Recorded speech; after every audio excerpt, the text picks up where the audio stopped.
Hello, my fellow bookish people. Today I come to you with a review. It's actually going to be a review of two books, close related. It's a review of Ani DiFranco's memoir, No Walls and the Recurring Dream, and a quick review reading of a couple of her verses from a collection of basically song lyrics from a hunk of her career. So who the heck is Ani DiFranco? If you're not a giant Ani DiFranco like I was back in the day, in the kind of very late 80s, 90s into 2000, and then I sort of lost contact with her. She is a American folk singer, activist, record label owner, started her own record label, feminist, shit disturber, definitely active, that kind of, that general shit disturber, bisexual, very much of the supporter of the LGBT plus community.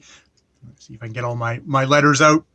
Born in 1970 to an Italian immigrant father, a Canadian immigrant mother in Buffalo. Started her record label, the Righteous Babe Records, which indeed that her striking the muscle. I have to say muscle man pose, muscle person pose here that is the symbol. This woman in a muscle pose is that's the Righteous Babe Records kind of symbol. So it's got a kind of a little bit of a thing there, and there's a little story of that picture, this picture in the book. So she started that record label at 19. Has released all of her own records on that, and she's done more than 20. Has been gone all the way up to kind of like the top 20 artist at the kind of commercial height of her career, and is still chugging along today.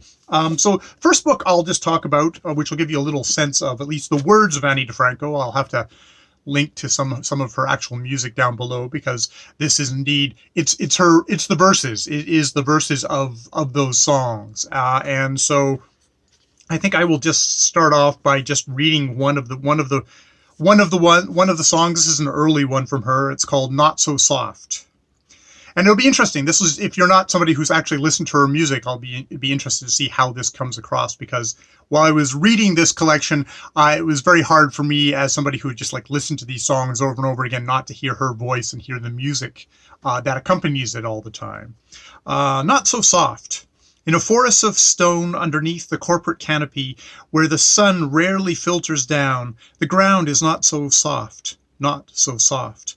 They build buildings to house people making money, or they build buildings to make money off of housing people. It's true, like a lot of things are true. Foraging for a phone booth on the forest floor that is not so soft. I look up. It looks like the buildings are burning, but it's just the sun setting in the windows, the solar system calling an end to another business day, eternally circling, signaling the rhythmic clicking on and off of computers, the pulse of the American machine, the pulse that draws death dancing out of anonymous side streets, the ones that always get dumped on and never get plowed. It draws dancing out of little countries with funny languages where the ground is getting harder and it was not that soft before. Those who call the shots are never in the line of fire. Why? When there is life for hire and when there is life for hire out there, if a flag of truth were raised, we could all watch every liar rise to wave it. Here we learn America like a script, playwright, birthright, same thing. We bring ourselves to the role. We're all rehearsing for the presidency. I always wanted to be the commander-in-chief of my one-woman army, but I can envision the mediocrity of my finest hour. It's the failed America in me. It's the fear that lives in the forest of stone, underneath the corporate canopy, where the sun rarely filters down and the ground is not so soft. So yeah, that's. I wanted to give you just sort of a little taste of Ani DiFranco's the words to her songs, though. The songs themselves, she is primarily known as a folk singer, but she thinks of folk singer as more of an attitude than just somebody who's got the guitar, though she is quite famous for her kind of staccato kind of finger picking style of guitar, but she's also kind of gone into kind of like funk and groove music. She's done a lot more. She's not just always just I'm strumming the guitar telling you this story kind of that's not her vibe, but she's very much the I'm going to tell you the story about how this country of ours is this world. I will say the world because I'm a Canadian, and I think that when she's pointing fingers in America, Canada is equally getting pointed at in her work, in her activism, in her fulminations against stuff. So yeah. I was going to read another one, but this video will go on forever if I delve too deeply. But I will leave links down below to a variety of the songs in this thing if you're interested in that. Not So Soft being one of them. One of the other ones I was going to actually read from was called Reprieve, and I'll put a link to that one down below too. So yeah, that's Verses. It's probably more for an Ani DiFranco fan, because I think if you're going to come at Ani DiFranco for the first time, you should come at her through her music and words married together, and her voice, her very kind of impassioned voice. So with that, I am going to go on to her memoir, No Walls and the Recurring Dream. A memoir by Ani DiFranco, which is a 2019 book published by Viking. This book starts with an introduction, starts with 9/11, opens with her on tour, actually just post 9/11, and just kind of struggling, being a political activist, wanting to kind of speak truths to power in a country that for a lot of that period wasn't interested in that, just wanted to get behind some strong guy and kind of plow all through that. And there was a lot of pressure to just shut up and agree. And you know, she talks about kind of grinding through those first tour dates, and like how like not as many people showed up. They didn't want to come into public. Like there was all that fear of like, should we be gathering in public spaces, because is there going to be another attack, and will we be the next victim? So we start off with that very dark, turbulent opening, and her singing a song. And she, throughout this book, she puts the lyrics, like as in verses. I found a lot of the verses from this were also put into this, because I think it was a way of, you get the way of Ani DiFranco kind of like, I want to continue kind of trying to put it into any book that's going to be about me is going to have my lyrics in it as well. But we go from that kind of introduction of like just post 9/11 to her childhood. Going back to, she was born in 1970 in Buffalo, as I said, and that's sort of where you get the idea, the first idea of No Walls, and No Walls as not a really positive thing in her childhood, of growing up in a house where there were no walls. And she recounts as a kid getting kind of hunching between beds and getting changed because there were literally no walls in this place. And you can tell, I mean, this is one of these books where her mother is still alive, but it was a tough childhood. Ani DiFranco is a very strong person, and you get the sense very much from this opening slice of her growing up, that she's tough for a reason. There's a reason she has developed kind of all these kind of self-reliant skills, basically because her parents weren't the kind of parents that were there for her. She made decisions. They went, oh, well, yeah, that's fine. Yeah, you make a decision. It's like, there's no parental kind of guidance or like, assistance or maybe support here. You get the feeling of, and she emancipates herself actually at the age of 15, which seems to have been a combination of, she had a brother with mental health issues, so a lot of the family focus that was there went to that brother.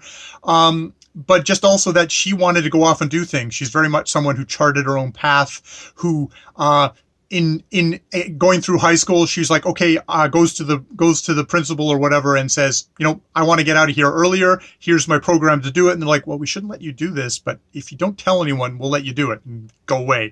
And so, yeah, that's what happens. And at 15, she's like going to New York. And there's a lot of the start of this book, I don't know, as an someone who might feel like, this little Annie, you kind of feel like, oh my God, you're in danger, kid. And like, we know it kind of works out all right for her, but she does make a point of having other young women in this book that she kind of knows along the way who ended up in sex work, ended up on drugs. And she's not trying to do kind of moral panic, like, oh, you shouldn't do what I do. But she's noting, like, this was kind of a dangerous world she went through. She had relationships with older men, where some of the older men did try and kind of make it into more of a thing, and she was able to navigate through that.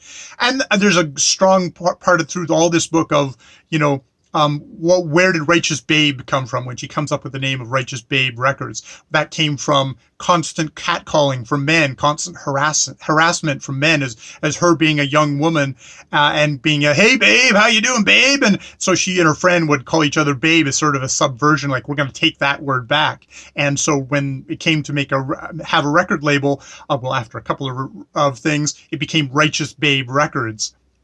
So we get that. And as she, I should have Ani DiFranco's first album here. This is what she looked like when she burst onto I consider burst onto the scene, is notice the similarity in haircuts, as she shaved her head as another part of, like, I'm going to separate myself from all this kind of gaze, this male gaze, all this kind of harassment, which, so for early on, she was just her personal story as a individual lone young woman coming through this world, and how she dealt with it. I think that's sort of a key thing of, like, a lot of, so many women do come up through this system, but she's someone who definitely purposely fought back in it, which comes up as a theme, theme in her book.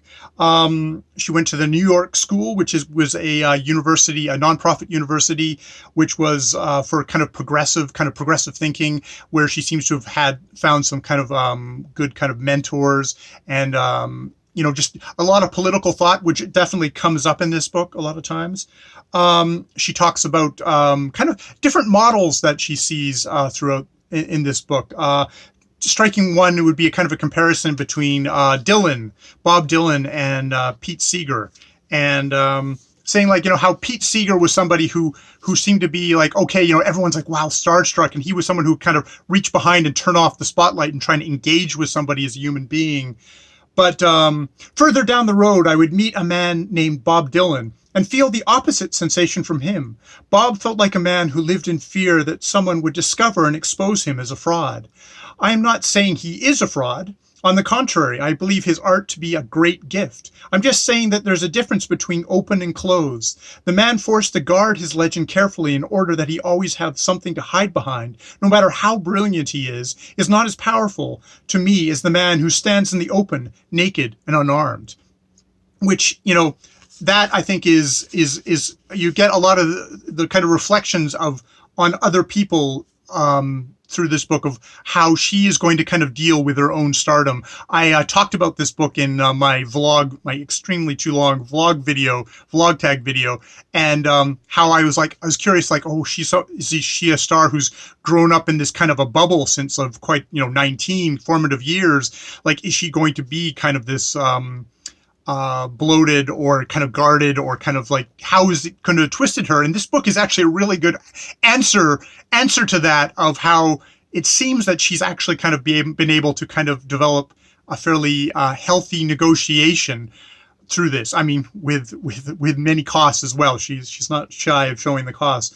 But talking about the thing here about that like someone like Bob Dylan, he basically hides away, and I can sympathize with him because everyone's there if they want to get their Bob Dylan story. They're just basically there to kind of get that fame, and then downplaying fanaticism and wringing a few drops of humanity out of the dry towel of stargazers is a skill that does not come easily. Stardom is something you have to meet head on, or it will go ahead and make a lunch of you. Robert Plant is another one who's got the skill. Truth is, it's exhausting. And who knows, if I was deified by the time I was 25, I might just say fuck it too, and build a Bob-style wall. At a certain level, hysteria must become an insurmountable wall all on its own, the likes of which can cloister the Dylans, the Beatles, the Stones, without their even trying. One thing is for sure, fame ain't gonna make people make a people person out of you if you don't dig people already, which is also probably another great point on the thing. But just that the idea of kind of like deflecting, it's like people like, oh, you're so amazing. It's like, okay, well, like, you know, how are you doing? Like, what kind of person are you? And trying to get to that thing. And there's a lot of stuff here about in DiFranco's book about kind of like power dynamics. And I think the key power dynamic she is probably she's the most interesting in is got to be, you know, is the idea of patriarchy. We still live in a rape culture. We live in a world where people with ovaries do not own their own bodies or possess all their own basic civil rights. Girls are born in this world as objects, or at best, second-class citizens.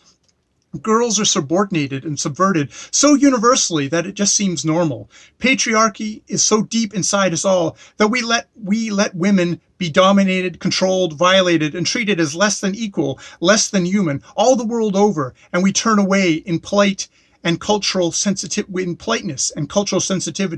When I hear from trans friends that gender is how you feel, I say yes, I hear that truth. But it is a world of many varied and sometimes conflicting truths. Gender, like everything else, is many things to many people, and in that, actually, she is also talking about the Michigan's women's festival, and there was a conflict between them and trans women, where the Michigan Women's Festival didn't want to let trans women in, and there were protests, and in the end, the Michigan that festival shut down, and her feelings, her thoughts on that, which is interesting because earlier in that, she has a whole thing about the Michigan Women's Festival. It's like the first time she went as a young kind of punk kid, it's like she was kind of put off because they had all these rules.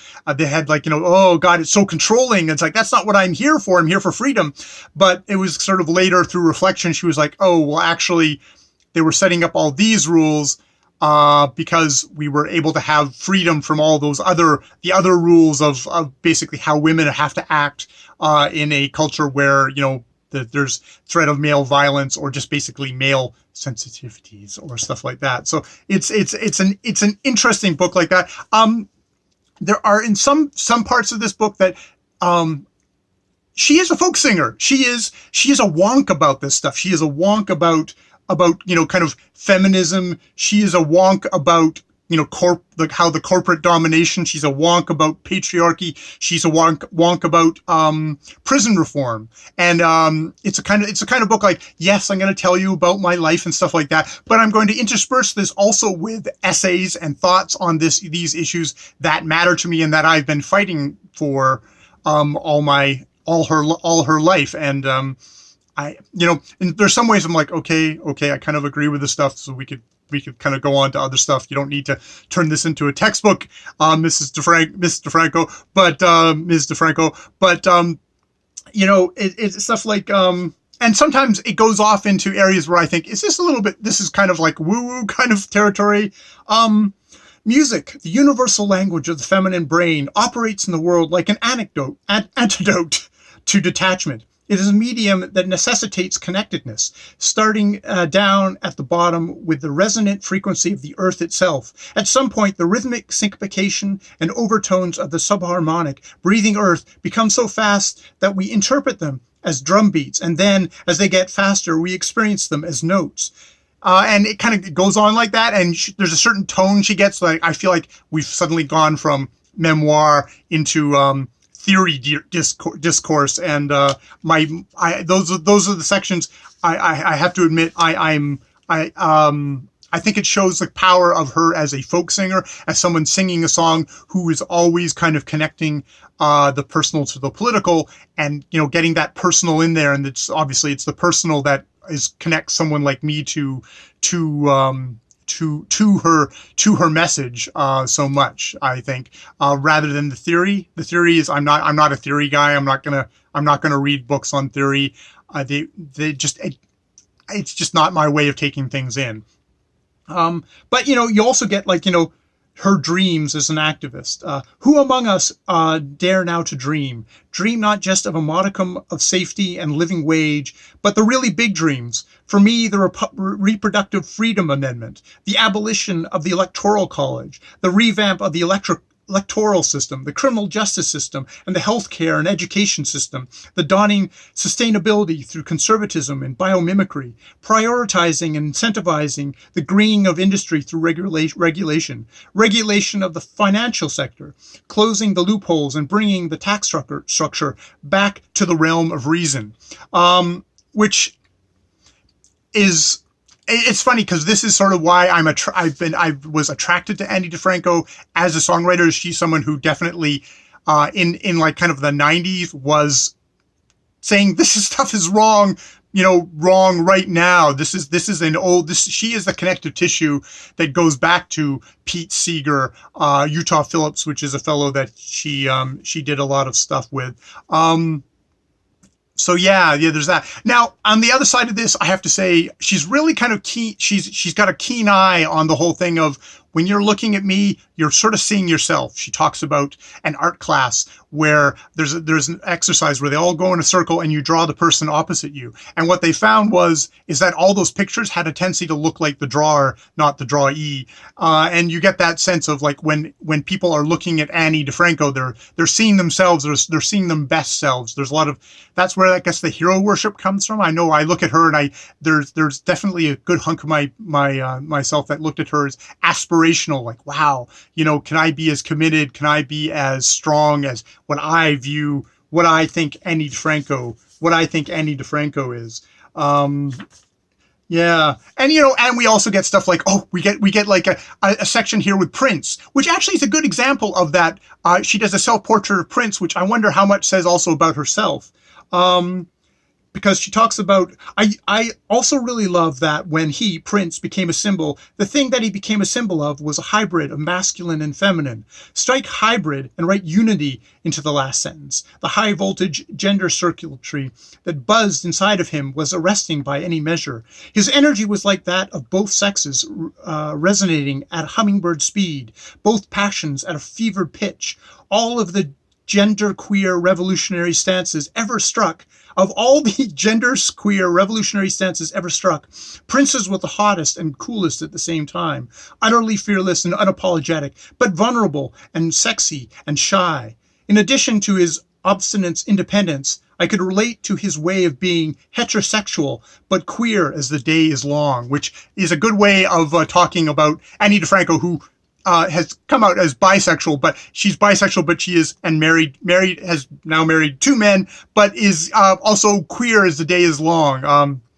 At least in my sense, as a kind of straight guy in the 21st century, however much that is worth. Now, the funny thing about this book is how it's structured. I don't think this is going to be a spoiler alert. This is Ani DiFranco's life, but it starts at 2001, like just post 2001, and it ends at post 2001. This is not a book that goes right up to the present, which I really love about it. It's a book that ends dark. It is a book that ends with with a dissolution of her first marriage, with basically her running herself completely to the bone.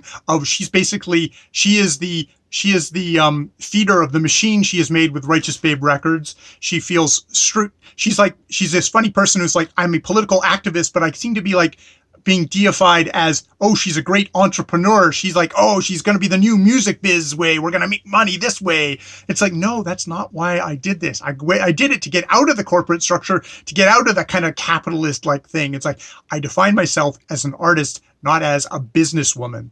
And she gets miffed like something like Ms. Magazine for kind of trying to it's like, she's made a lot of money, therefore she's worthy for you to look at. It's like, no, that's not why I should be ever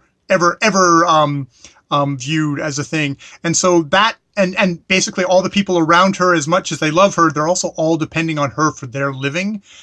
So they become sort of, and she goes some dark things of, it's her own kind of drugs and alcohol. You get sense of drug, alcohol abuse. You get the whole thing of, her marriage kind of devolving, cheating, all that stuff. And and within all this kind of mix, you also have 9/11 happening, which isn't, she's equating the two together. But I mean, that's sort of where she gets a lot of the power of her music, is that she finds a way of linking her personal life to the political, to better illuminate the political, because people like myself the political doesn't do that. So that's where we kind of end the book, and we end the book actually on a beautiful thing at the end of the reoccurring dream. The reoccurring dream comes at the end of this, and that was really, really beautiful, really beautiful. Like I hopefully I've read a lot of this book to you, so a good little hunks of this book to you to give you an idea.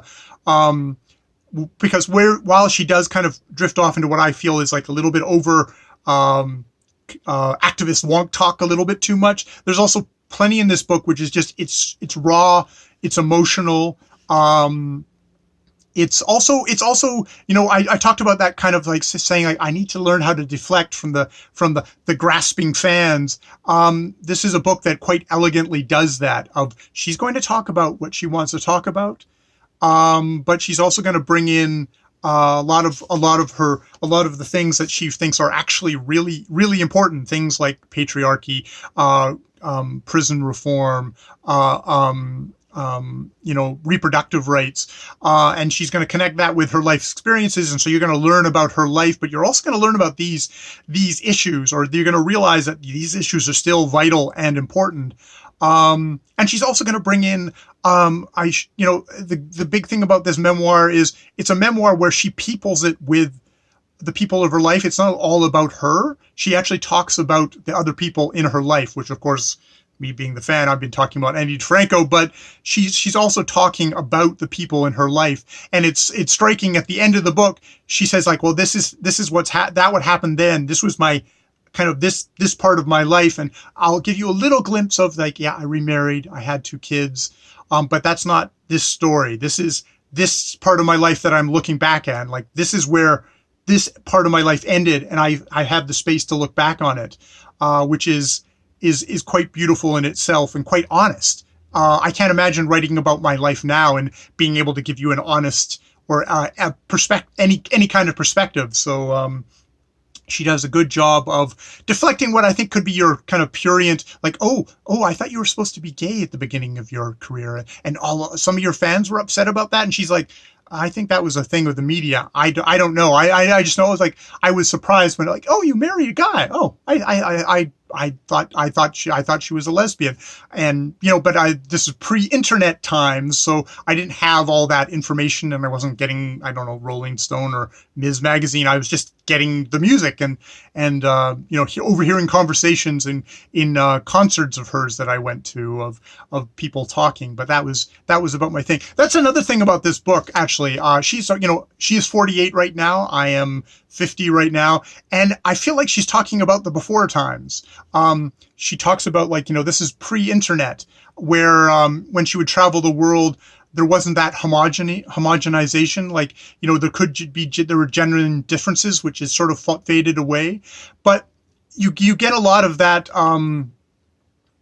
It's actually quite a lovely portrait. If you want to, people are going to talk about what was it like before 9/11. A book like this would actually be a wonderful place to start.